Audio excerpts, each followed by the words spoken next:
Hello guys, sa video ito, dates naman yung i-feature ko. So ito ay dates galing sa Israel. Padala ni ate guys. Shoutout sa ate kong mabait na laging nagpapadala ng box dito sa amin. Shoutout kay ate Camille dyan sa Israel. Ingat ka dyan lagi. God bless. Love you. So nabutan ko pa pag uwi ko dito sa bahay dito sa Pangasinan. So ito ay pangatlong box na. Maigin na lang at ako'y nakatikim pa. So naubos na nila yung dalawang box. Ang sarap nito guys. So hindi siya yung may asukal na makakapal. As in yung fruits lang talaga yung matamis. At wala siyang mga sugar na nakakoat sa kanya.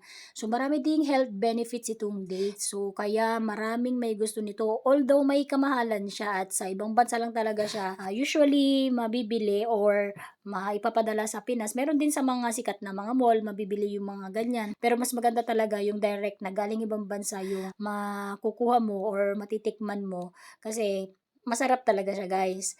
So, kayo din, try nyo to kapag kami nakita kayo sa store. Try nyo din bumili at nang matikman nyo din. Yun lang guys, salamat sa panonood. Lagi nitong aking video at tapusin nyo sana ito hanggang sa dulo. Dates tayo guys, kain tayo. Sarap to. Merry Christmas everyone. Bye!